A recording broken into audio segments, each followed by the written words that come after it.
October in Chicago was a season when the chilly wind stung your cheeks. Emma Miller stood in the kitchen of her small apartment, brewing her third cup of coffee while gazing out the window. The leaves on the street trees were beginning to turn golden, and the footsteps of people walking on the sidewalk seemed somehow more hurried than usual. Her mornings always began with the aroma of this coffee. 3 years had passed since she became independent as a graphic designer. What had initially been a freelance life filled with anxiety was now beginning to find its rhythm. She had worked on logos, brochures, and website designs for various clients, from small startups to major corporations. She specialized in branding for environmentally conscious companies, and recently work had been coming in through word of mouth. Emma's apartment was located in a quiet residential area in the suburbs. It was spacious enough for living alone, with a work area set up in one corner of the living room where the latest computer and large monitor were arranged. Prints of her work were neatly displayed on the walls, and the bookshelves were packed tight with design-related professional books. The result of prioritizing work over romance was evident in this space. While friends her age were getting married one after another and having children, Emma had walked her own path. On weekends, she often visited her parents' home, about an hour's drive away. Her parents, John and Margaret, worried about Emma's single life. Especially her mother Margaret, who sometimes became nagging in her concern for her daughter's future. "Emma, don't you think it's about time you found someone nice and started a family?" Her mother had said the same thing last Sunday. Emma knew that the words, "Katie had built such a wonderful family," would follow. Every time her mother brought up Katie, a sharp pain ran through Emma's chest. Emma's younger sister Katie had been a beautiful woman with chestnut curls and large brown eyes. She had majored in biology in college and pursued a doctoral program to become a researcher. In contrast to Emma, Katie had been pursued by many men since her student days and eventually married a university friend. She was the pride and joy of their parents. However, that happiness didn't last long. 5 years ago, on a snowy night, Katie lost her life in a traffic accident. She was 27 at the time. It was far too young to die. For Emma, Katie was her only sister and one of her most precious family members. Their relationship was more like best friends than sisters. After Katie's death, the entire family was enveloped in deep sorrow that still hasn't completely healed. Emma sometimes wondered what kind of life Katie would have led if she were still alive. She surely would have become an excellent researcher. She might have been surrounded by children, building a happy family. Every time she imagined this, complex emotions swirled in Emma's heart. Love for her sister, and at the same time, the pressure of having to bear her parents' expectations alone. After finishing her coffee, Emma headed to her work desk. She had an important presentation scheduled for the afternoon. It was a branding project for a new organic food company, and if successful... Can you imagine making $10,000 a month just from YouTube, all from home? That's exactly what I did with Reddit Stories. No face, no voice. Check the link in the description if you're curious. It could become the year's biggest contract. Emma took a deep breath and turned on her computer. By concentrating on work, she had been distracting herself from daily loneliness and complex feelings about her family.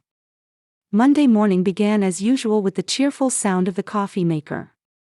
Emma held a steaming mug in her hand and opened her laptop to start checking emails. There were 3 new job requests that had arrived over the weekend. One was for menu design from a small local restaurant, another was for brochure production from an environmental protection group, and the third was an unexpectedly large project. It was from a mid-sized construction company based in Chicago that was considering revamping their corporate image.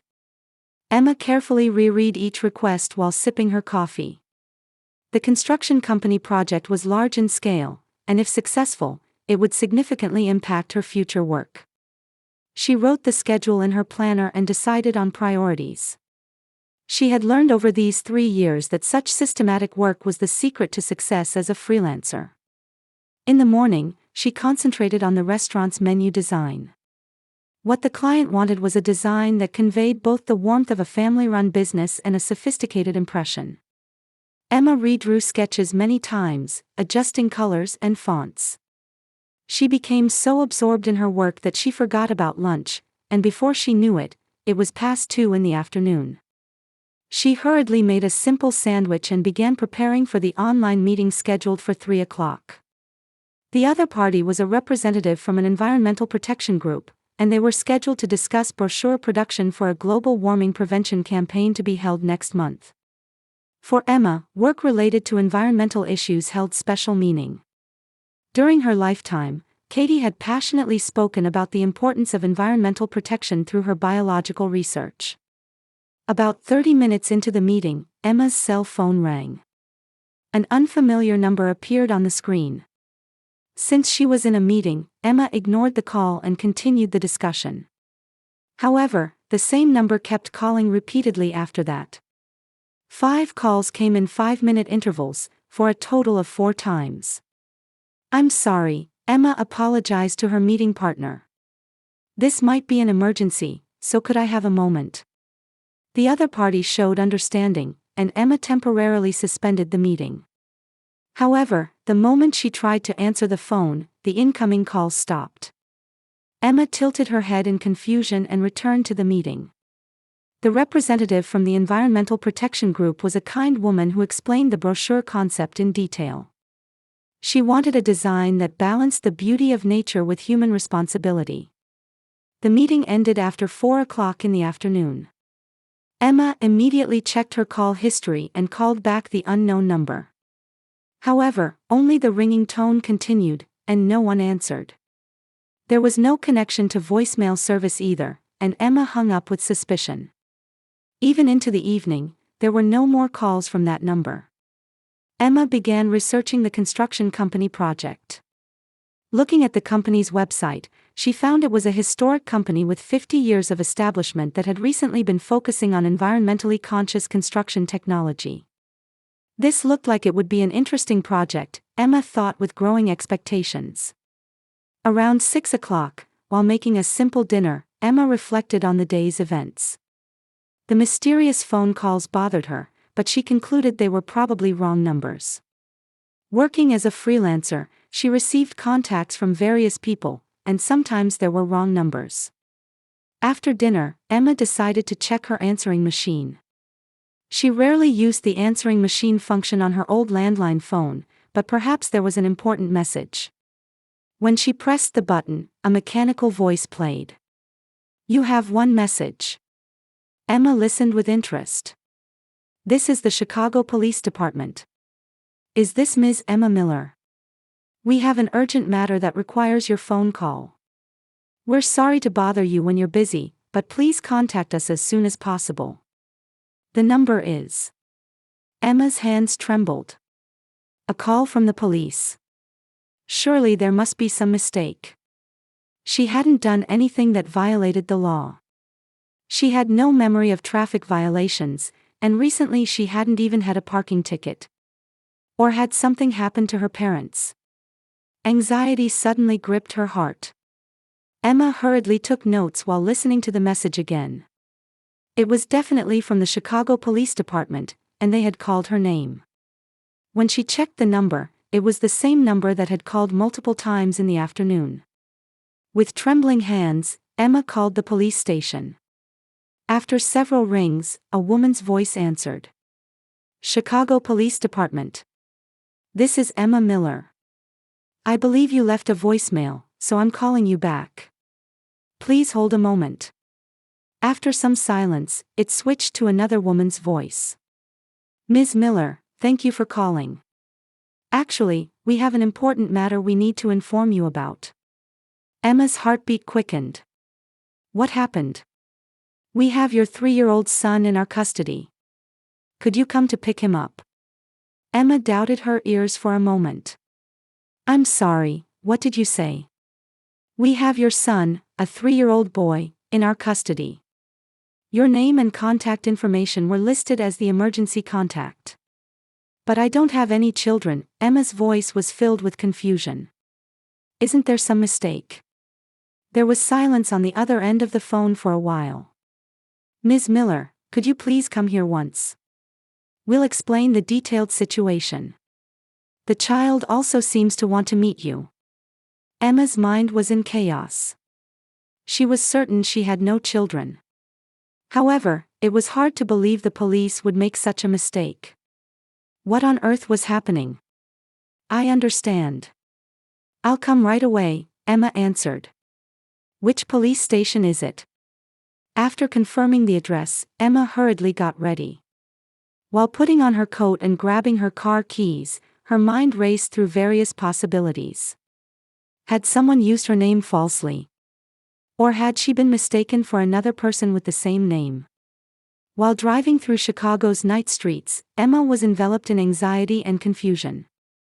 Between the reality that a 3-year-old child was in police custody and her certainty that she had no connection to that child, her heart wavered. The Chicago Police Department building emanated an intimidating presence, illuminated by the night's neon lights. Emma got out of her car and shivered in the cold autumn wind. She took a deep breath in front of the building before pushing open the heavy glass door. A middle-aged police officer sat at the reception desk, and when Emma gave her name, he immediately led her inside. Walking down the hallway, Emma's heart was beating violently. The fluorescent lights cast long shadows on the floor, and footsteps echoed on the hard tiles. "You're Ms. Miller." When she turned around, a female police officer was standing there. Although her expression in uniform was professional, it somehow held a sympathetic color. Her name tag read, Deputy Rodriguez.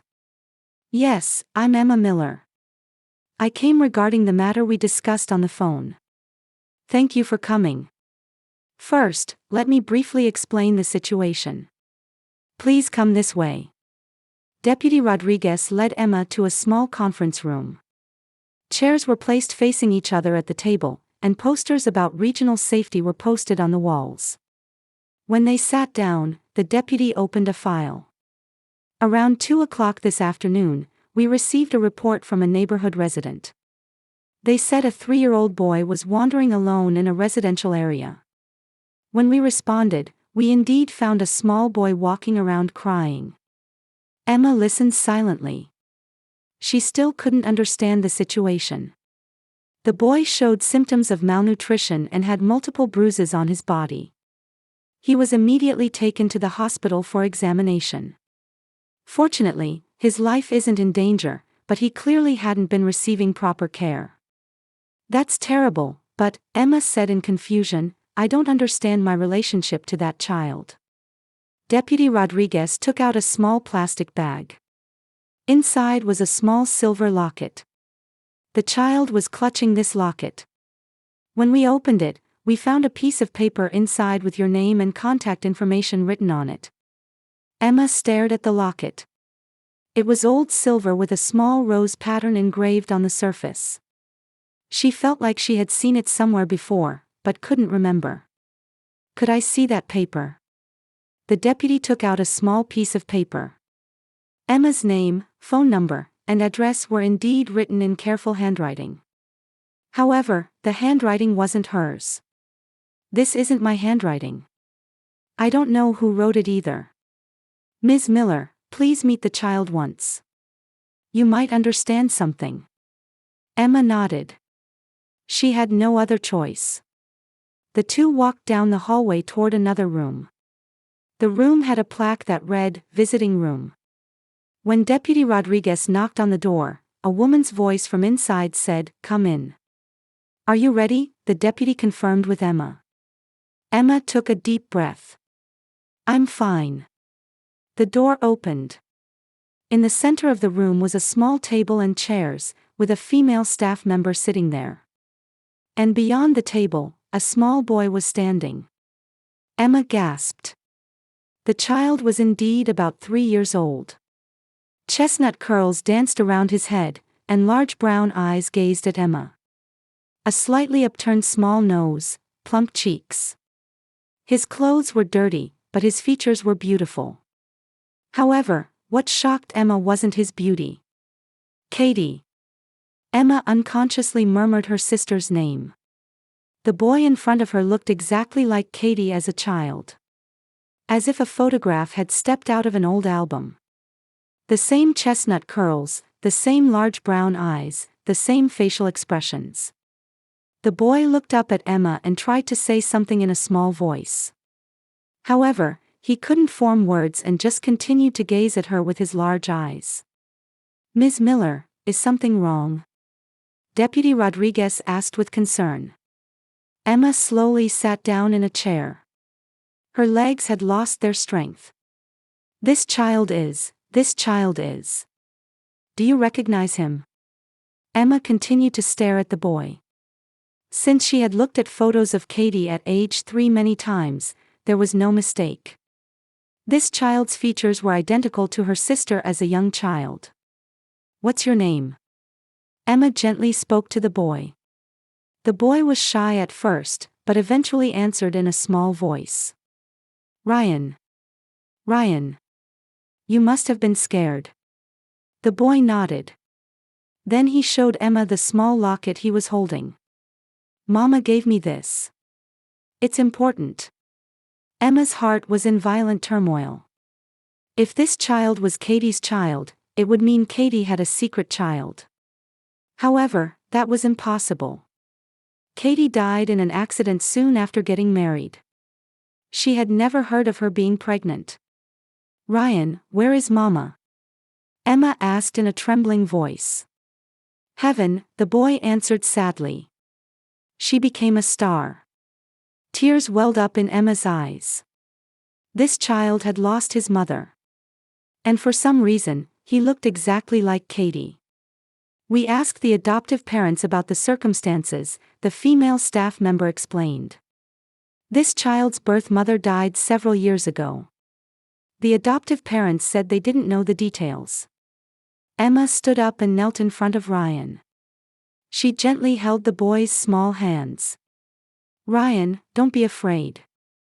Everything's going to be okay now." Ryan smiled for the first time. That smile was exactly the same as Katie's smile in Emma's memory. "Ms. Miller," Deputy Rodriguez spoke to her. "Did you understand anything?" Emma stood up while wiping away tears. "Could you do a DNA test? I want to confirm whose child this is." "Of course. It will take some time, but we'll arrange it." Emma looked at Ryan once more. Why had this small life appeared before her? And why did he resemble Katie so much? "Where will he stay tonight?" "He'll be temporarily housed at a child protection facility. The test results should take several days." Emma nodded.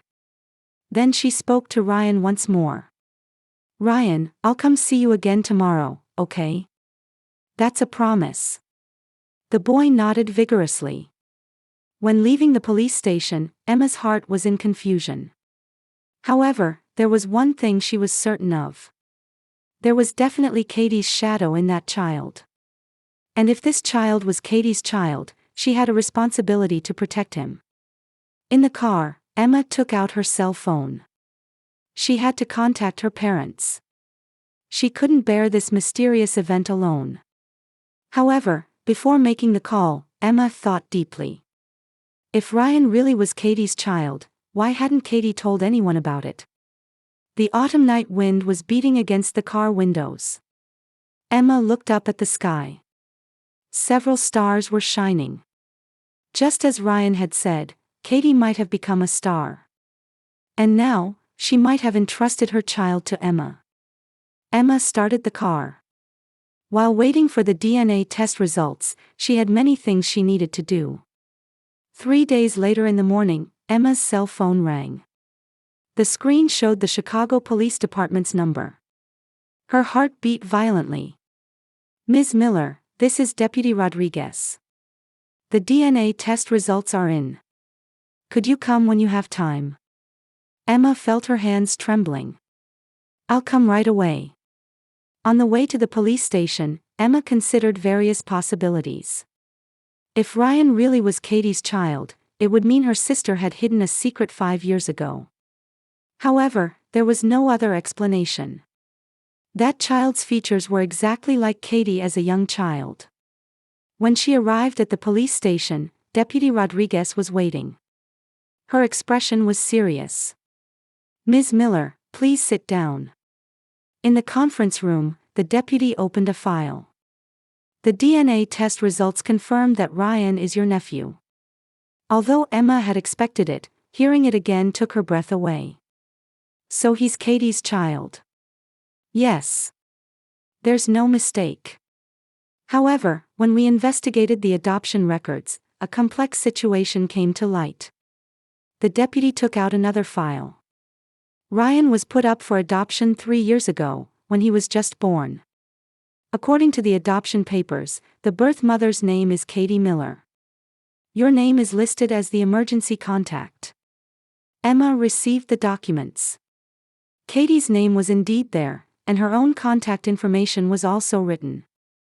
Looking at the date, it was 3 years and 2 months ago.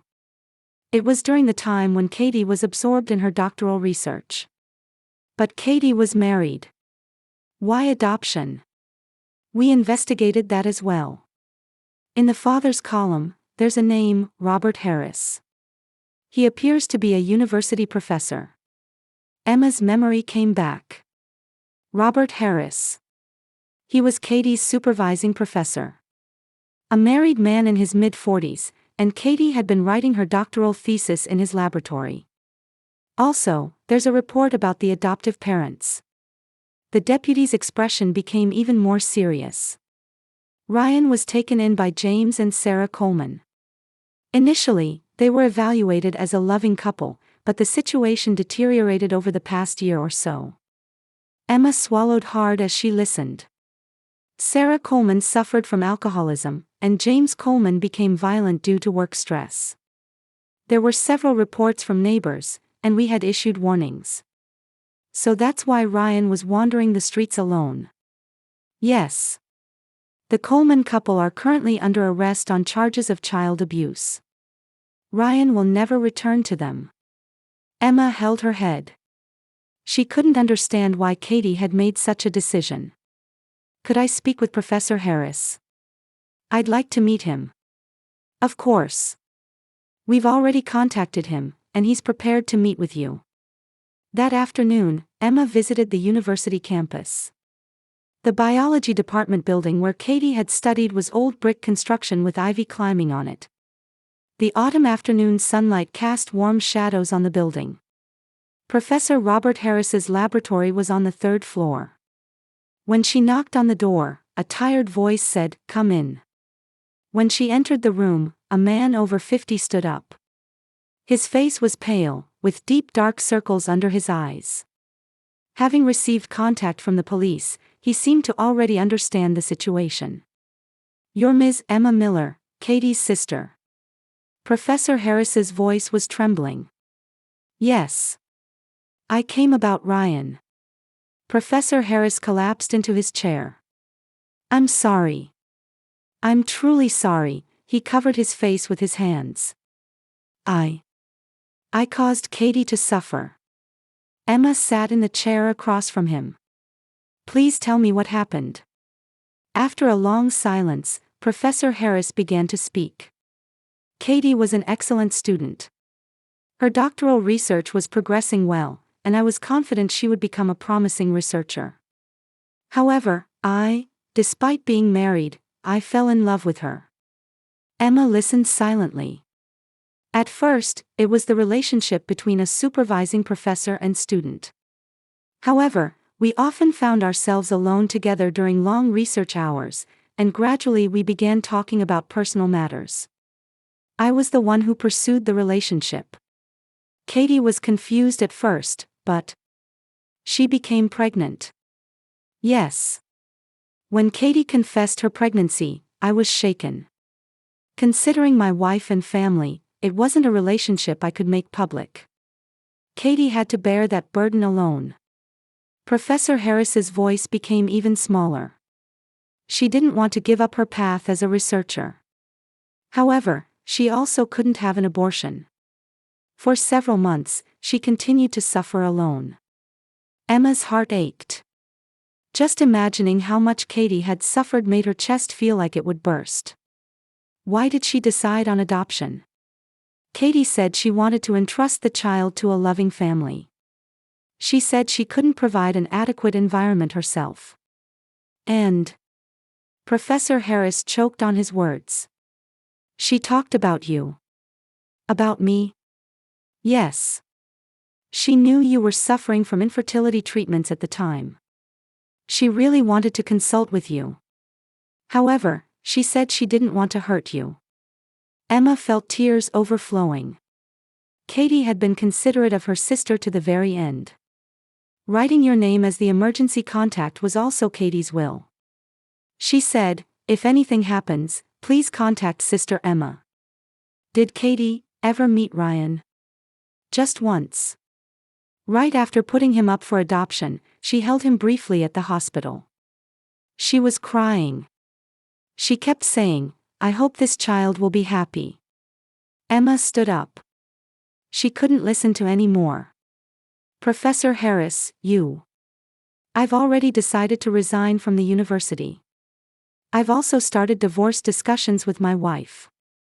I want to somehow take responsibility for making Katie suffer and making Ryan unhappy." Emma left the laboratory without saying anything. In the evening, Emma visited the child protection facility. Ryan was playing alone in a small playroom. When he saw Emma, he ran over to her. "Aunt Emma." Ryan called her that naturally. Emma hugged him. "Ryan, would you like to live with Aunt Emma?" "Really?" Ryan's eyes sparkled. "Yes. Let's be together forever." That night, Emma called her parents. Her parents were initially surprised to learn of their grandson's existence, but eventually shed tears. Her mother Margaret cried over the phone and said, "Katie was thinking of everyone to the very end. We will love our grandson. We'll support you with all our strength." The next day, Emma began procedures with Child Protective Services. She prepared documents to become Ryan's legal guardian and proceeded with the process to take him in. A week later, Emma returned to her apartment holding hands with Ryan. It was a small room, but it was where their new life together would begin. "Ryan, this is Aunt Emma's home." Ryan looked around the room. Then he found Katie's photo hanging on the wall. "Oh, it's Mama." Emma nodded. "Yes, it's Mama. She's watching over you from heaven." That night, while putting Ryan to bed, Emma gazed at the small locket. It was the last gift Katie had left. Beyond blood relations, it was proof of love and trust. "Thank you, Katie," Emma whispered in her heart. "I'll raise Ryan with care. I promise." Outside the window, several stars were shining. One of them seemed particularly bright. 6 months later in spring, Emma and Ryan had moved to a small house in the suburbs. A cherry tree was planted in the garden, and pale pink petals danced in the wind. Ryan was riding a tricycle in the backyard, laughing joyfully. "Aunt Emma, look, look." Ryan skillfully maneuvered his tricycle, showing her how he could make small circles.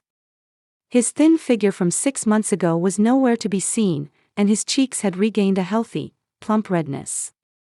His chestnut curls shone beautifully in the sunlight, and his large brown eyes had a lively sparkle.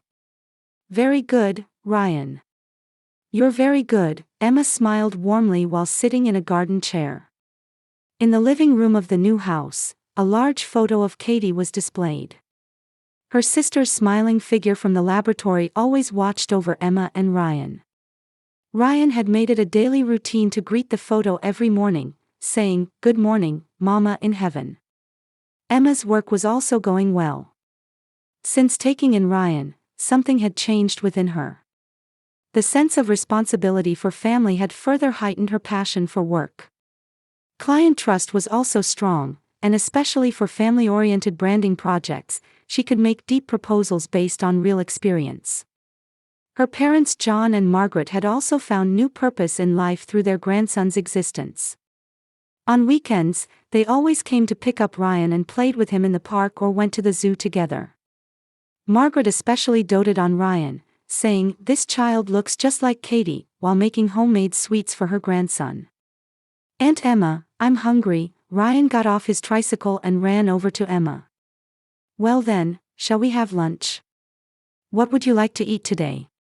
"Pancakes." Ryan's eyes sparkled. Emma stood up and took Ryan's hand. While making pancakes in the kitchen, she savored her happiness. It was a life she couldn't have imagined a year ago. Quiet time alone had been precious too, but Ryan's presence brought warm vitality to every day. Ryan was now attending a nearby nursery school. He was initially shy, but with his natural brightness, he made many friends. Teachers reported that he's a very kind child who always tries to help when there are friends in trouble. In the afternoon, Emma was working in her study. While creating a proposal for a new project, Ryan quietly entered the room. "Aunt Emma, working?" "Yes, just a little. I'll be finished soon." Ryan sat in a small chair and opened a picture book. Occasionally, when there were difficult characters, he would ask, "How do you read this?" Emma would stop her work and teach him carefully. In the evening, the two visited Katie's grave. Fresh flowers were already placed in front of the headstone. While adding the spring flowers Emma had brought, Ryan spoke to the headstone. "Mama in heaven, I rode my tricycle today. It was very fun. Aunt Emma made pancakes for me. They were delicious." Emma felt her eyes getting hot. Ryan reported the day's events to Katie every time. "Mama, Ryan is a very good child." Emma placed her hand on the headstone. "You don't need to worry about anything. We all love Ryan and are raising him with care." On the way home, Ryan fell asleep in the car. Emma looked at his sleeping face through the rearview mirror. This child with Katie's features had given new meaning to her life. When they returned home, Emma noticed one message on her cell phone. The sender was Robert Harris. As promised, he had resigned from the university and was currently working in environmental protection in another state. He occasionally sent messages asking about Ryan's condition. "Is Ryan well? I pray that he's growing up happily. I will send support money monthly for his education expenses. This is my responsibility."